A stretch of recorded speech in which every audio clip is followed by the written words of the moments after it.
Prime Minister, whenever you're ready.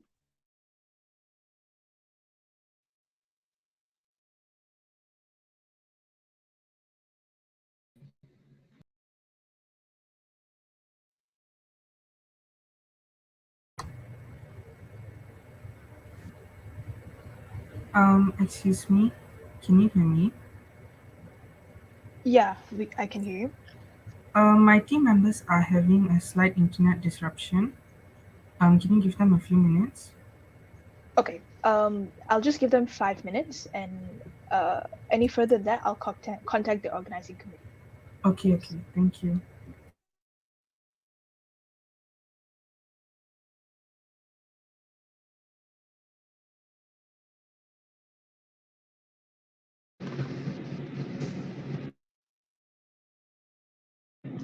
Good morning to my to fellow agitators and the people of the floor.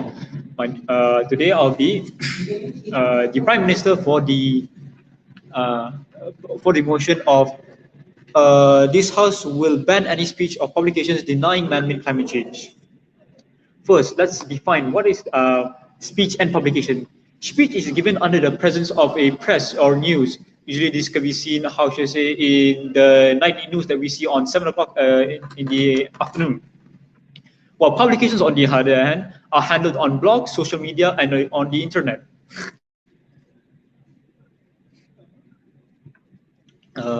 Second definition is man-made climate change. Man-made climate change is usually caused. The points of man-made climate change are usually caused by the burning of fossil fuels excessively, cutting trees, or you can in other words, illegal deforestation and farming lifestyle, which can cause the adds to greenhouse gases such as CO2 and methane. The greenhouse effect, which is the increase of temperature globally, and the melting of the North Pole and the South Pole, which will lead to the ice caps to be melt, and which will cause the water level to increase, which inevitably would cause floods throughout the world. Man-made climate change refers to the human race in general. So man-made climate change means that the climate change is caused by humans. Climate change denial should be blocked, to be banned, because it is not just beneficial. It is not beneficial to the collective society of the human race. Why deny something so obvious that it can be side effects could be easily seen and be experienced by everybody throughout the world? The opposition. Sorry. It can't be said that, how I say, it's in the freedom of speech that, how I say, the unban. Sorry. Let me rephrase that. Sorry again. The point of contention can be said against the banning of speech on publications of man-made climate change, or by using the point of freedom of speech, because the utilitarianism is not enough to justify the spitting of false facts. Climate change denial will only sow the seeds of discord, as its objective is to raise doubt in not the truth. It is also harmful as it blocks the path needed to take the action and battle climate. Sorry. It is also harmful because it blocks the path needed to take action and battle climate change. If we do not battle it now, it jeopardizes the future generations. My first point is why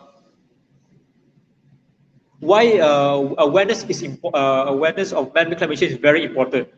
We can take precautions. Precautions on the individual level might seem as, how should I say, might seem as useless due to only an individual does it. But if multiple, maybe hundreds of thousands of individuals would be given the correct information or the awareness, or that they can take to help the slow progression of to help slow down the progression of man-made climate change, it might have a domino effect that it sorry, let me repeat that.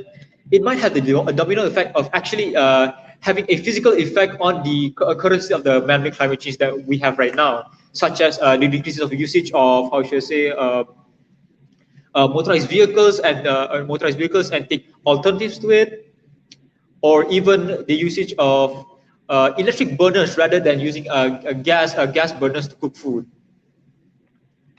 the effects of climate change is detrimental to society as a whole due to the fact that it increases the temperature of the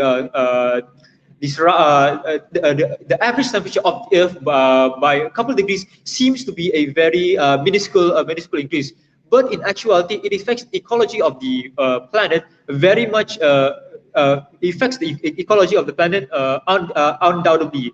The increase of temperature even by 1 degrees on average has shown the effects of the coral reefs in the sea of dying out. This is due to the fact that coral reefs require a colder climate to actually sustain and grow.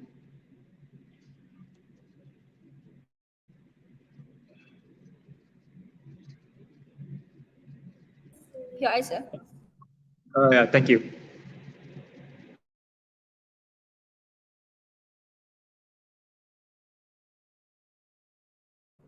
Sorry, was that, can I give a POI?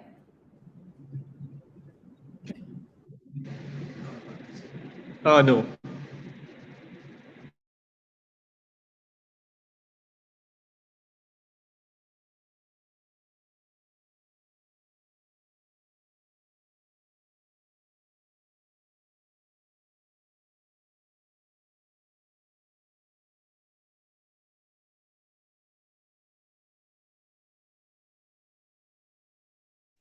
All right, thank you for that speech. Now calling upon Leader of Opposition, here.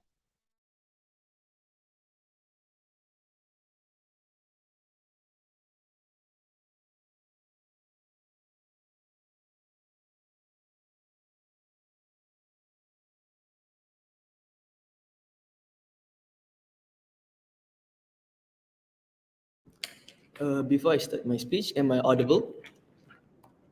Yep, perfectly audible. Okay. So I'll be starting my speech in 3, 2, 1. So ladies and gentlemen, I think both sides can agree that the environment is at harm and is in danger from pollutions from man-made causes. But which side protects the environment better? We think that the opposition side protects the environment better by allowing more discourse, by allowing more discussion regarding what is true and what is false. So we think that what the government side did, is they refused to fight or oppose individuals that deny climate change. We believe that it is important to create more discourse, because when there is more discourse, people will have more awareness of what is going to happen. So in my argument, so before I start, I will have several forms of refutation onto the first speaker of the government side. Firstly, they said that when there are publications that deny man-made climate change, it would create an impact where people are going to believe, and people are going to destroy the environment. They are going to do open burning, yada yada yada yada. But we believe that the main problem that comes from the government side is they fail to prove to the House that when you post or like you allow these publications to exist, people are going to blatantly believe without ever thinking, is that true or is that false? We think that when there are forms of publication, when it is false, people would tend to have the incentive to think. They would do research whether whatever information is going out is true or false. And when there are avenues for people to think, they would be more incentivized to oppose and refute these forms of publications, and it creates more a way of people to think. It is very wrong and untrue for the government side to simply say that, oh, when you post this publication, people would simply believe without providing any analysis onto how these things would happen. So on our side, we believe that people, when these forms of publication exist, people would more likely be able to think and incentivized to find actual information that proves that these things are real. So now, moving on to my substantives. Firstly, I'm going to talk about why when you control or when you ban these forms of publication, you are controlling the public consciousness, and these forms of controlling are unjustified. And I'm going to also prove to the House, when you ban these forms of publication, it's going to create an instance where people are going to believe that climate change is not real. So now moving on to my first argument, how controlling the public consciousness is unjustified. First level of analysis, people have the right to opinion and expression. I believe that even though the information that they say is untrue, we believe that they still have a right to say whatever they believe or whatever their opinion is. People have the rights to expression, and as long as it does not harm directly or it does not have direct harm to other people, it is unjustified for you to take away these rights. So Second level of analysis, why it is unjustified, is because you are simply assuming that these articles are the root cause of climate change. We think that when you post this article, they don't directly cause climate change because it is a very a blurry line where people would believe or not that these instances would cause climate change. We think that in order to take away this right, a certain right, there has to be a concrete evidence that this is the actual cause of something to occur. For example, if you do open burning, these sort of activities directly harm the environment. But when you post this article, they don't have concrete evidence that this would directly cause climate change to occur. They have a very bad problem solution mismatch, and banning this article isn't the root.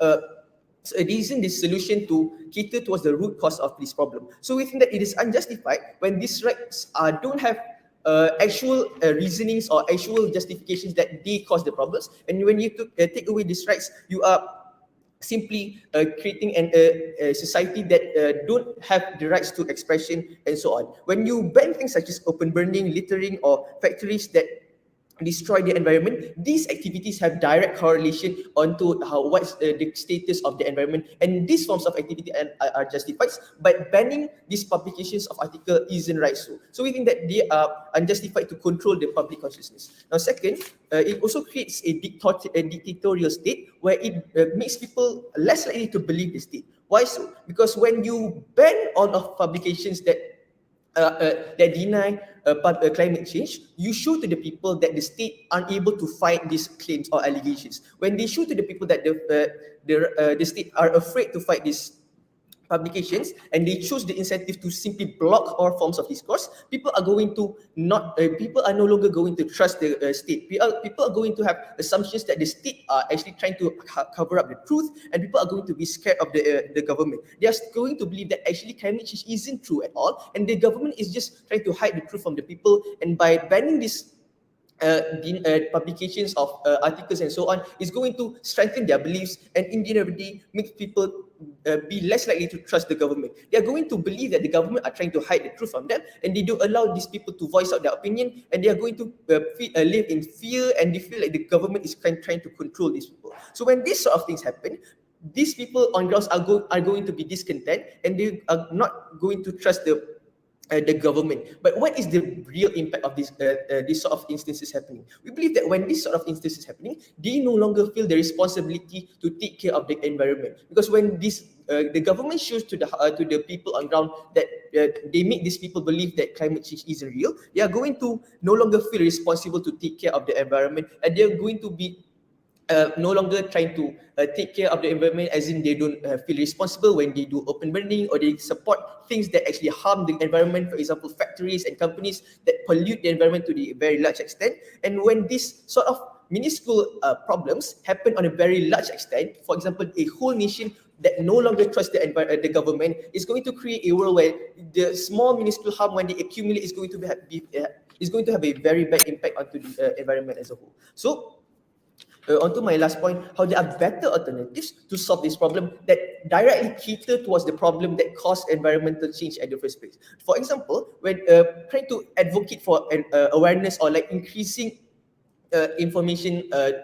informational discourse, when you allow dispersion of information, for example you allow or encourage these articles to exist, you can directly attack these articles and show with facts and research on how actual climate change actually exists. When you allow these forms of discourse to exist, people would tend to realize that these problems are actually existent, and the government have the opportunity to show to the people on ground that these publications aren't true, and that people have to realize that individuals who have this sort of mindset are wrong. My second speaker is going to prove to the House why these forms of discourse is going to be beneficial to the people on grounds, how people are going to have more incentive to take care of the environment. But my speech has shown to the House how this action or narrative is very immoral to take away the rights of these people, and it's going to create a dictatorial state where people are not going to trust and going to realize that climate change is not real. So if you want to create a world where individuals believe that climate change needs help, go with the opposite side. I've never been probably to oppose. Thank you.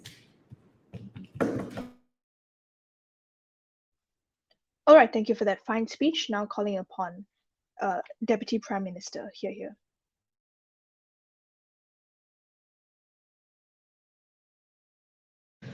Test, can you hear me? Yep, we Test, can test. hear you. All right. I'll be using the Prime Minister's device because our internet here is quite bad. Yeah, sorry. All right. Yeah, no So, worries.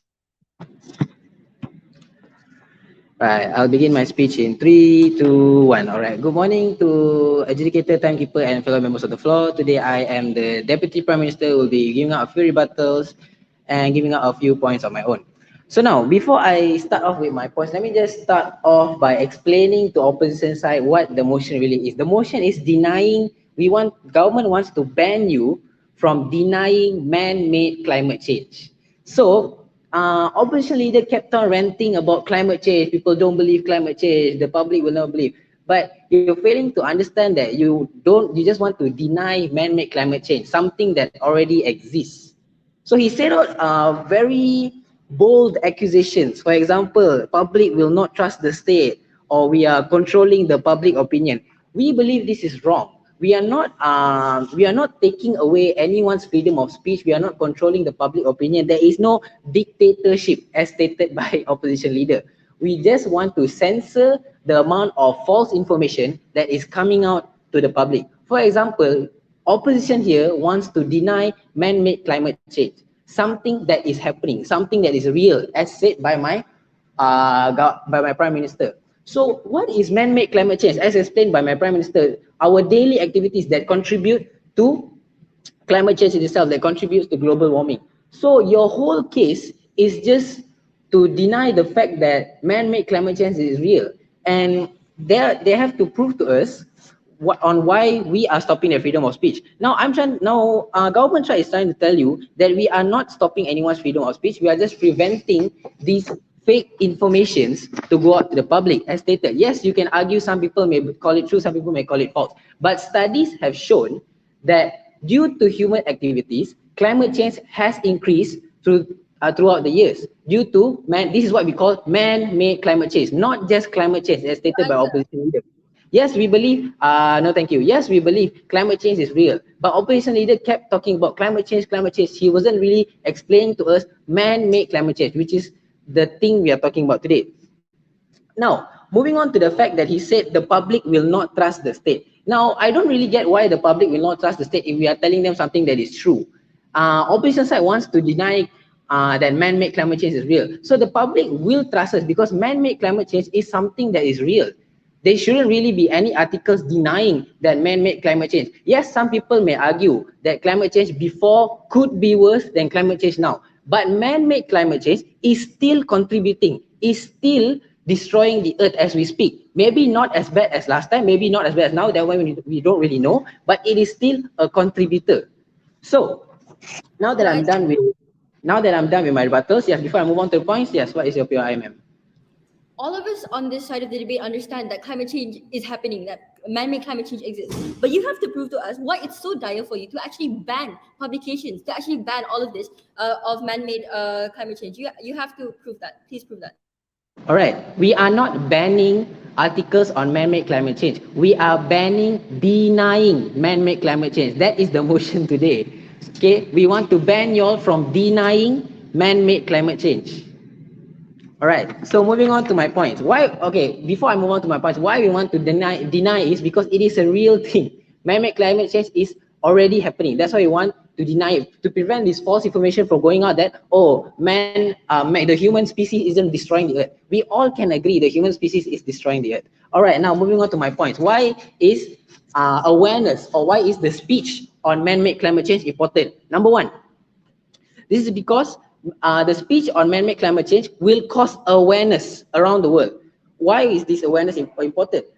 Number one, change will occur. What do I mean by change? People will understand that, oh, you know what? I should really track my carbon footprint. Oh, you know what? I shouldn't really burn things. I shouldn't really be throwing things in the rubbish bin and things like that. I should be recycling. I should be contributing more. This is why articles on man-made climate change is really, really important in today's age, so that people here will understand. This is what opposition side is trying to ban. All right. Moving on to my next point.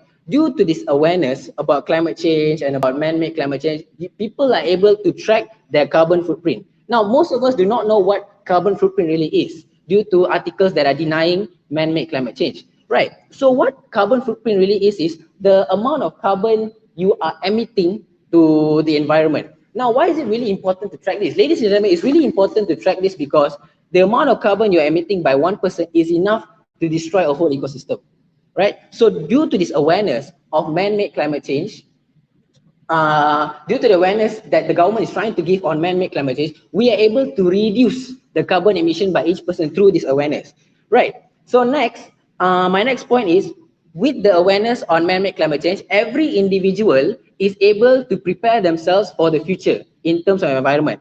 First, why do I say this?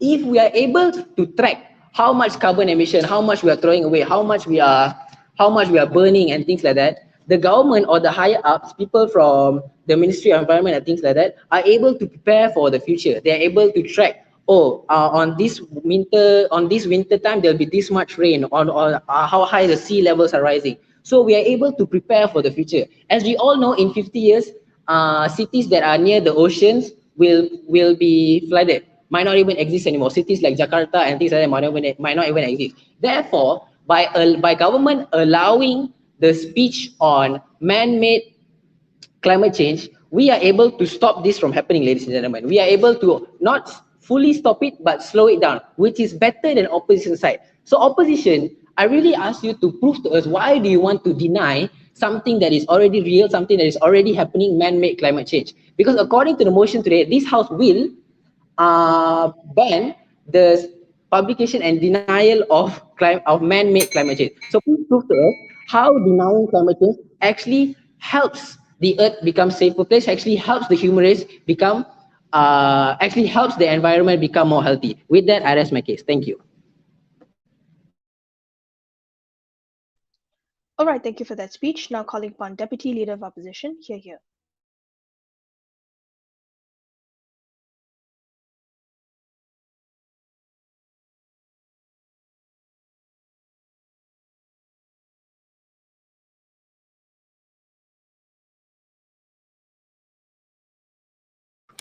Before I start my speech, am I audible? Yeah, you're audible. All right. Starting my speech in 3, 2, 1. A government that decides to shun out a part of society just because they disagree with their opinion is a cowardly government. And that is what side government is trying to put forward, a cowardly way to try to solve the matter at hand. So first and foremost, I'm going to start with my rebuttals to the PM and DPM and tell you what they did wrong throughout their entire speeches. And next, I'm going to go with my burdens, which are 3. First of all, to prove the harms that come from banning. Secondly, to prove that the benefits that come from not banning. And thirdly, that to prove that shutting people out will lead to harm towards the government. And last but not least, I'll give a comparison on the best case and worst case scenario of both sides. So first of all, starting with my battles to the Prime Minister. The Prime Minister came up and told and said that, it's a utilitarian reserve that you can overcome the freedom of speech just because of this. What we want to ask from you is you have to prove with a justification where is the reason and proof that this sole argument of denying man-made climate change is so disruptive to society, that it's causing so much harm to society to the point where you have to ban. Is it brainwashing? Is it manipulating people? We don't see that happening in current status quo. So you have yet to prove to us why it's so dire for you to actually ban the statement of denying man-made climate change. If there are no direct harms to society, then it should not be overruled. Secondly, on his point on providing awareness to people that climate change is harmful. Honestly, all of us here can agree that we all agree that climate change is harmful, that climate change is sad, that climate change is detrimental. But you have to prove to us why and how denying man-made climate change actually lead to people not being aware of climate change. You have to come up with the fact that you kept on saying that, people don't understand, don't know much about climate change, people are not aware. People are aware, which is why we have so much different forms of discourse, which is why we have people denying that climate change is man-made, which is why we have people agreeing that climate change is man-made. There is awareness, but you have to prove to us why denying man-made climate change is the problem at hand. You have yet to prove that to us. Next, from your Deputy Prime Minister. No, I haven't even started with you, Deputy Prime Minister yet. First and foremost, I'd like to quote 2 statements that he said in his speech, which were honestly quite suicidal to his case. First of all, his quote, and I quote, "We are not banning articles that deny climate change." And secondly, I quote, "We're not stopping, we're preventing." honestly, if you look back at your case, that's not what you're doing. What you're supposed to do as government is to prove why stopping actually, because banning is stopping. If you think of it, banning means you're trying to stop this information from spreading. You're trying to stop from people believing that climate change is not man-made. That's what you're trying to do. You're trying to stop. You're not trying to prevent. Prevent means you're trying to educate. You're trying to tell these people, give talks, speeches. That's what you're trying to do if you're preventing. This banning is actually directly proportional to stopping. You have to realize that this is the case that you're supposed to be fighting for. You gave a beautiful TED talk on how climate change is wrong, how people don't understand what climate change is about, how it's actually man-made. We all concede that fact. We all agree that, okay, yes, there is an instance that climate change is man-made. However, we're trying to prove to you, we're trying to engage that it's not the best, that banning is not the best solution here, that banning is not the actual option. What the huge assumption that government came up with is that because we're not banning, we suddenly miraculously agree that climate change is not man-made. That's not the case here. Even on our side, I can say that I agree that climate change is probably man-made. However, I don't think that banning discourse on this is the best way to actually solve climate change, or the best way to actually raise awareness. And with that, that's the end of my rebuttals. Now, next, starting with my first burden, the benefits that actually come. The benefits that actually come from not banning the denial of man-made climate change. So first of all, it leads to intellectual discourse. So when you allow people to speak and when you give them the right to speak on their opinion, this leads to more intellectual discourse. And how is this true? When people are given the chance to speak for what they for what they believe in, for what they express, you actually have a myriad of opinions, and you have different opinions on ground. So this leads to more discourse. How? People will refuse. There are people who will agree and disagree to a certain opinion, and hence people will come up with different arguments, with different facts to prove that their argument is correct. For example, if the government believes that, okay, if the government wants to prove that climate change is man-made, then if there are people who come up saying that it's not, people denying the fact, then the government can come up with even more proof, with even more facts, and even more substantive that climate change is actually man-made, which actually means they're educating the people even more, and they're actually leading to more awareness. This is what intellectual discourse. This is why it's so important. Discourse is needed to obtain solutions. It's crucial when it comes to coming up with solutions to problems. For instance, if you cannot actually deny or refute the claims that man-made is not that climate change is not man-made, then it'll give all the more reason for the people who believe that climate change is not man-made to still stick to what they believe in, because the government doesn't even have any proof to actually refute their opinions. Next, my second burden is the benefits is the harms that come from banning the denial of man-made climate change through speech and publication. So the matter at hand is crucial to be discussed because it involves citizens at a global stake. Everyone in the world thinks about climate change, and everyone knows about climate change. So what happens if you only allow one side to be proven and you don't allow people to question the basis of major issues such as climate change? What does this lead to? This leads to an unfair system for the people, as you are disallowing discourse. So why is this true? You're completely blocking off the side, because remember, your motion is to ban speech and publication. You're literally stopping and blocking them off from giving their opinions, from giving a certain perspective on why climate change is not man-made. So in status quo, we believe that yes, people can be wrong, and even if it's wrong, at the very least there is discourse and there is discussion on why that thing is wrong and why that thing is not true. At the very least, people are open to opinions and people are open to proof. However, on the government side, you are completely blocking, meaning that people must listen to that certain opinion and people must believe what you're trying to say.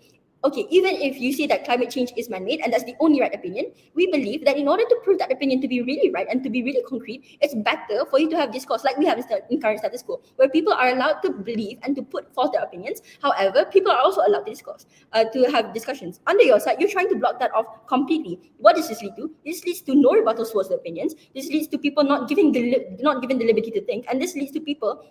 This does not give people the incentive to think about what's actually right. And that's what my third burden is.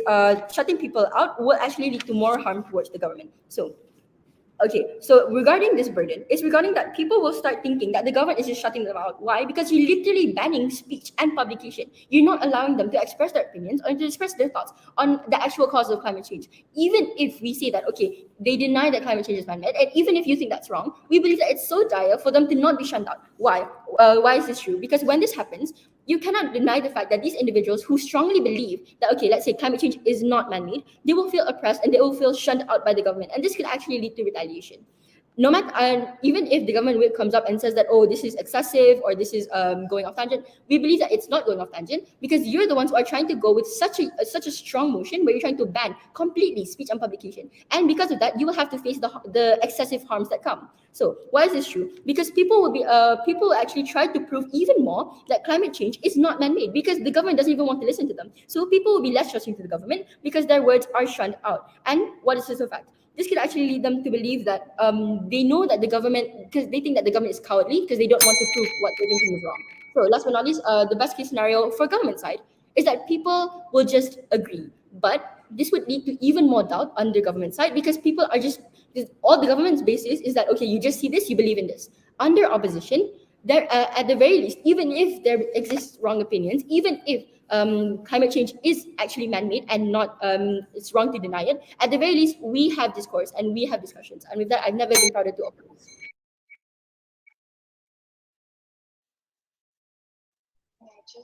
All right, thank you for that speech. Now calling upon Government Whip. Here. Hello, good afternoon. I hope I'm audible and clear.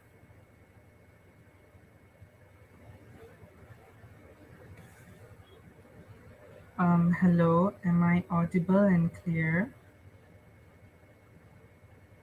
Yeah, you're audible. Okay, thank you.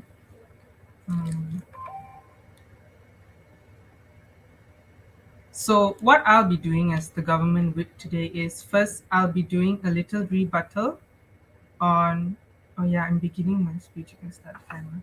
I'll be doing a little rebuttal on what the leader of opposition and the deputy leader of opposition said, and I will be later reaffirming the points of my own first speaker and second speaker. So the leader of opposition, he talked about how if we ban publications and speeches denying the fact that climate change is man-made, then we are controlling the public's opinion. We do not give them room for their own research and thinking. Well, think about this. What exactly happens when a normal person researches? The first thing people turn to is the internet. And if the denial of man-made climate change is not banned, then it would be all over the internet. And when someone researches it, that is the conclusion they'll come to. He also said that when we deny it, when we ban, that people have a right to expression as long as there is no direct harm. Well, if you express the fact that you're denying man-made climate change, that has direct harm. It has direct harm on the environment. It has direct harm on the future of the world. This was actually already addressed by my second speaker as well. The leader of opposition also said that if we ban, the people won't feel the need to protect the environment. And I ask you, for someone who's denying man-made climate change, a person who can deny a fact that is so clear and broad as daylight, why would they ever feel the need to protect the environment? The deputy leader of opposition went on to talk from her aspect about the benefits from not banning publications and speeches. She said that it gives intellectual discourse. Well, we need to remember that discourse and discord are things that go hand in hand, and while they may sound similar, they are very different things. As my first speaker stated, climate change denial should be banned because it's just not beneficial. Climate change denial sows seeds of discord among the people, as its objective is not to raise the fact or the truth, but it's rather to raise doubt between people. And if the whole world is in doubt, how then can we take action to prevent said climate change from becoming worse? If we don't ban these publications, we are indirectly acknowledging the fact. We are acknowledging the denial of man-made climate change. And this blocks the path for us to take reparatory steps to fix our mistakes and to fix the environment to a certain extent. So from the points of from my own side, the government, we believe that publications and speeches should be banned because they cause more harm than good. They cause more harm because when you have people believing that climate change is not real, nothing much is going to change.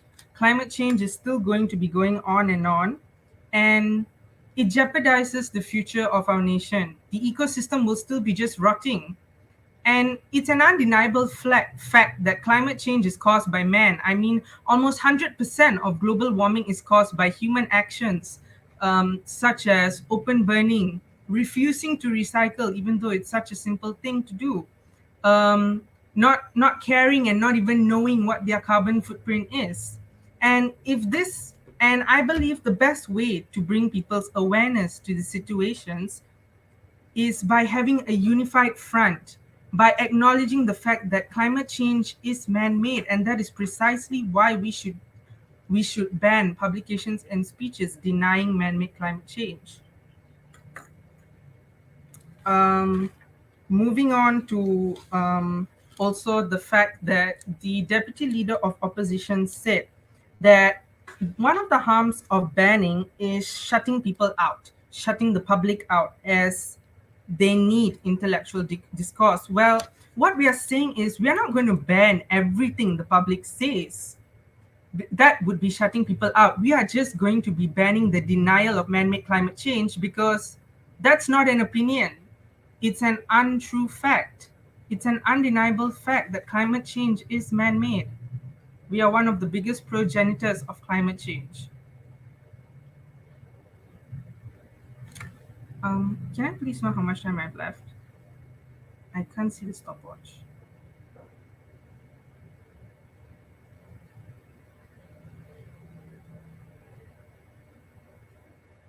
Hello, can you hear me?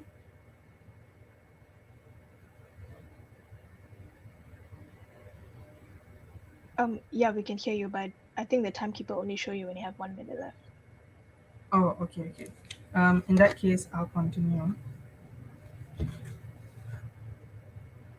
Man-made climate change are caused by many reasons, as stated by my first speaker: the burning of fossil fuels, the cutting of trees, the farming of livestock.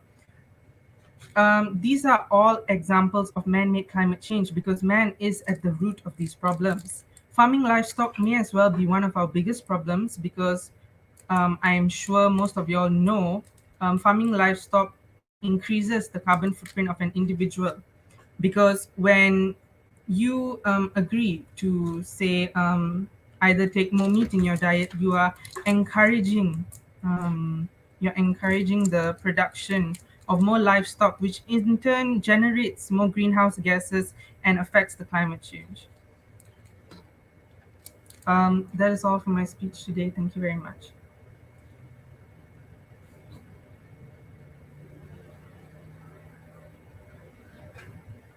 All right, thank you for that speech. Now calling upon opposition whip. Hear you.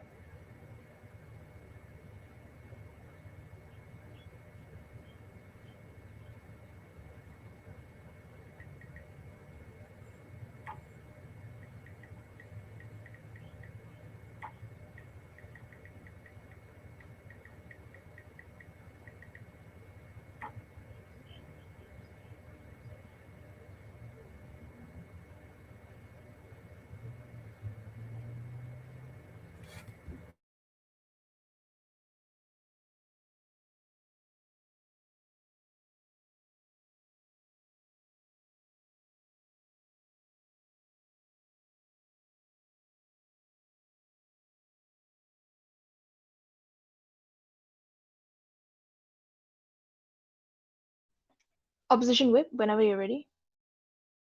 Okay, hold on.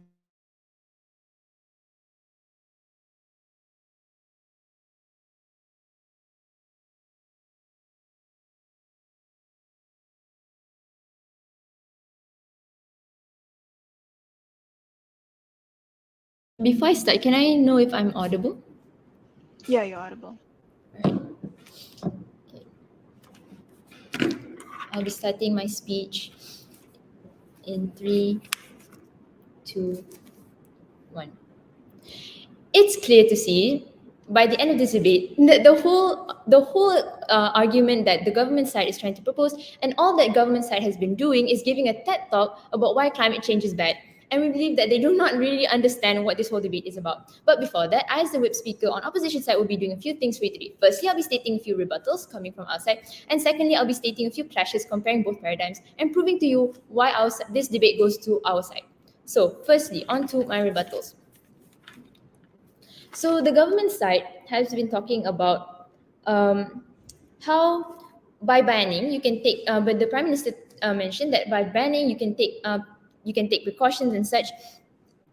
However, we have actually justified to you earlier on by my deputy leader of opposition that even without banning, people are, and even by my leader of opposition, we have told you that your side is actually assuming that people do not have a rational calculus. You're basically assuming that by banning completely, people will actually but you think that people are not able to think for themselves. So even without banning, people are still able to take precautions. On our side, we actually concede to the fact and we understand that even without banning, people are still able to take precautions. If anything, people can take actually better precautions because there is actually discourse happening. Compared to your side, that discourse is not even happening, and that actually blocks this that actually blocks and leads to lack of understanding. Compared to our side, that encourages discourse, that actually understands that by expressing, by allowing people to discuss, that people will have a better understanding, and this will actually help in the long run in climate change compared to your side. Next, on to my next rebuttal.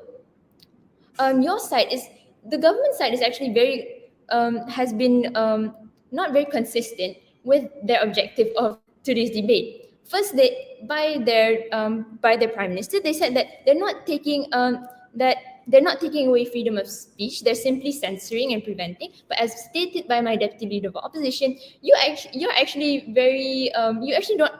contradicting with what you're saying, because the whole notion of your side is to ban, to stop, not to prevent, to stop completely in order to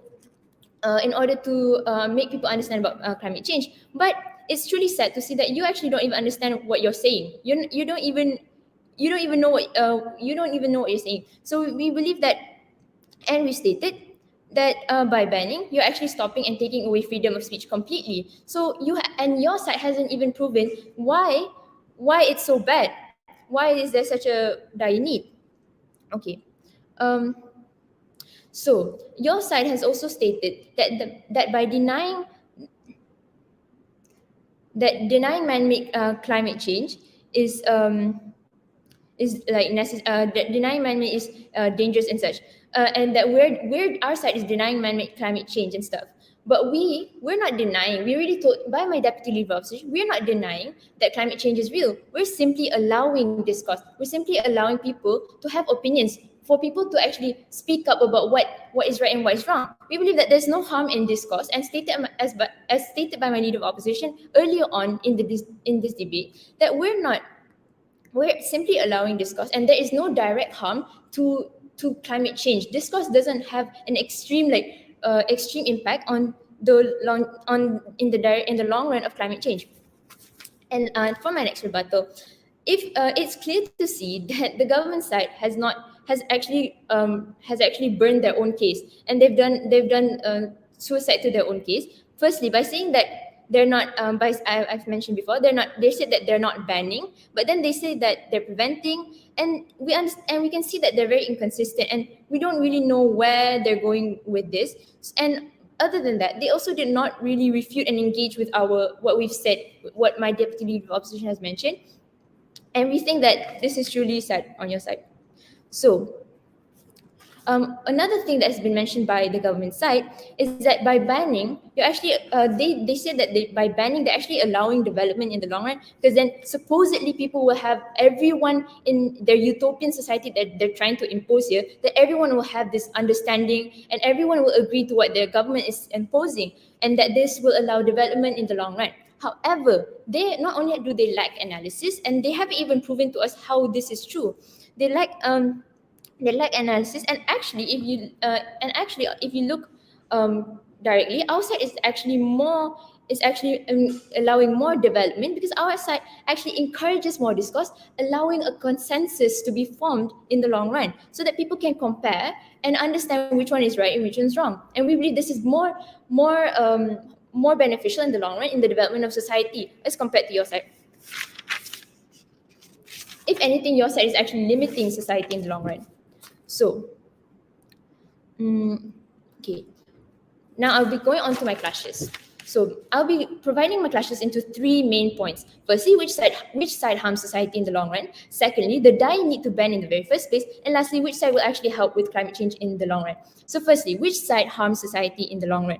We believe that on your side is actually extremely harmful to society, because people are not allowed to question, people are not allowed to have their own express their own feelings, and people have to keep it in. And we believe that your side is actually, like stated by my leader of opposition, your side is actually a very dictatorship society, because you do not understand that the importance of expression in the long run, and you haven't even proven to us why is there such a why it needs to be banned. By simply blocking, you're assuming that everyone will agree with you, and you're simply creating this utopian society that everyone will follow, and there will be no clashing of ideas. And we believe that this is harmful in society, because there needs to be discourse. There must be discourse for development in the long run. Secondly, the dire need to ban in the very first place. Your side hasn't proven why there is such a dire need. All you stated is why things are bad for the environment, why is this bad for the environment, and why this is impacting climate change. You have not given any analysis as to why there's such a dire need to ban right as of now. And you haven't even related to the status quo that's happening right now. So we believe that we do not by like we've stated before, there is actually no dire need to ban completely, because we tell you that because we've told you that this cause is not the direct cause of climate change, and for you to simply ban discourse among society. And with that, it's good to see that this debate goes to side opposition. Thank you. All right, thank you for that speech. Now calling upon opposition reply. Hear, hear.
Opposition reply.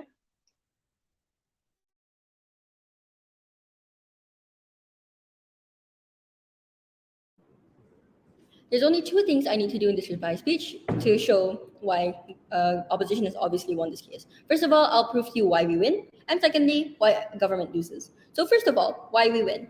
First and foremost, I'll state what points we came across throughout this debate, and why all of these points are actually still standing. My leader of opposition came up and told how banning is actually unjust, because you're taking away the rights of the people. Secondly, he talked about these articles and speeches do not directly harm the climate change movement, and it doesn't directly lead to people believing that climate change is not man-made. It's not linked directly. And thirdly, he also pointed out that the society won't trust the government, and it would lead to more problems at the end of the day. I came up with people don't have intellectual discourse, which leads to more harm towards the climate change movement. And in a nutshell, us on-side opposition has gave clear justifications, analysis, clarifications, and thorough reasoning as to why banning is not the best way to go. We confidently defined our case and represented our case, which is we were representing why banning speeches and publications is not the best way to actually refute to the problems of climate change at hand.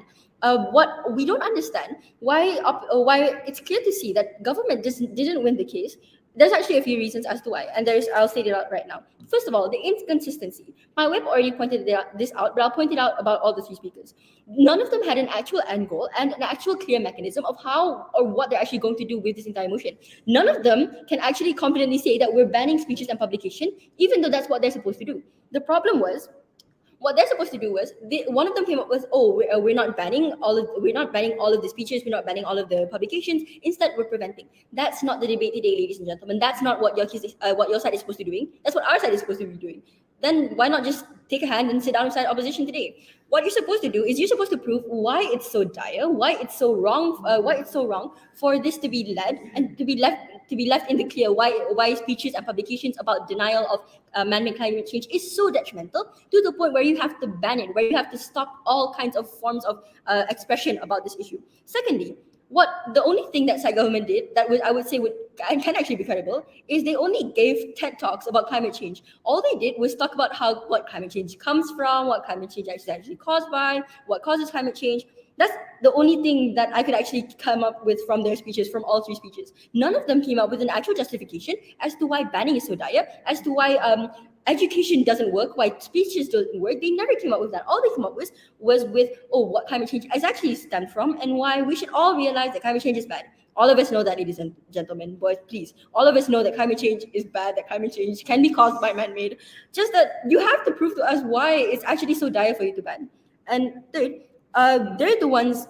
The deputy prime minister came up and said that we don't understand the motion. That's very cute of you to say, but actually you're the ones who don't understand the motion, because what you're supposed to do is you're supposed to define and present that you're banning these speeches and publications. I keep on rehashing this because that's the major issue of the entire debate. They didn't even present their case. They didn't even defend their case, which is why it's so hard for us to engage, because all that we can do is get rid of their points, but they never refuted ours. They never were actually able to defeat our points, which is why all of our points still stand, and which is why we're at the winning end of this debate. And last but not least, the fourth reason as to why government has actually lost this case is because they gave they didn't give any analysis or justification to their points. All they said was how when they talked about how denying the denial of man-made climate change is so harmful to climate change, how people don't have awareness, all they did was link certain points, but they never actually justified why it's true or why it's actually happening.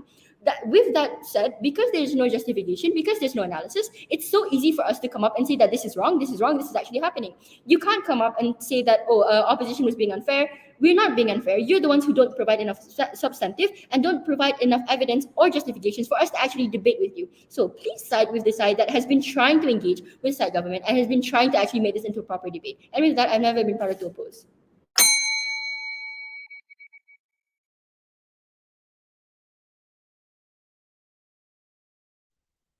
All right, thank you for that speech. Now calling upon the last speaker of the House, government reply. Here. Am I audible? Yes, you're audible. All right, beginning in 3, 2, 1. All right. So for the reply speech from government side today, we are trying to prove why we should ban the denial of man-made climate change. So I feel like government side has been accusing us of not understanding this and not understanding that. I feel like they are the one who really didn't understand the fact that they are not really acknowledging the fact that man-made climate change is something that is really going on.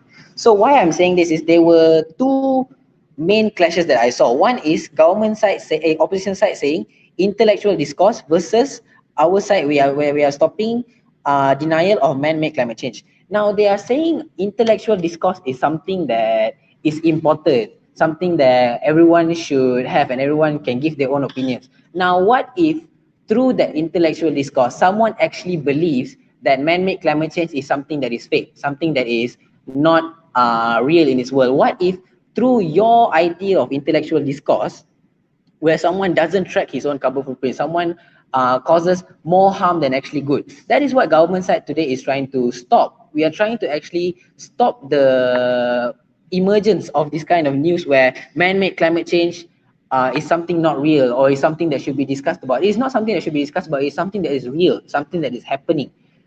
Next, they were also saying that we were shutting the public out and stopping the freedom of speech of the public.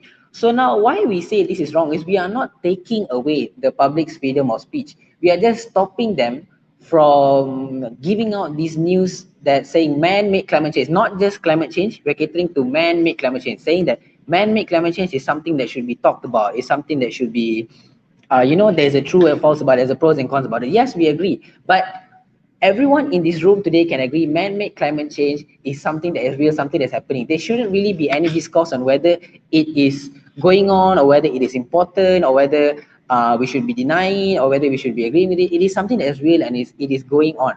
And I don't really agree with the fact that you're telling that government don't really understand the motion, where we completely understand the motion. We want to stop y'all from denying the fact that man-made climate change is real.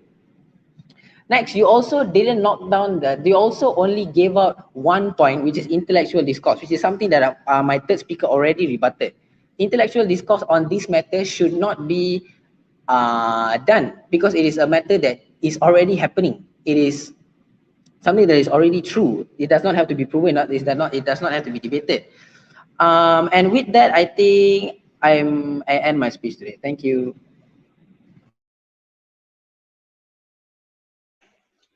All right, thank you for that speech, and that marks the end of this debate. I'd like to thank all the debaters, and I invite all of you to virtually cross the floor and shake hands. I will now take around 10 to 15 minutes to submit the ballot as well as prepare my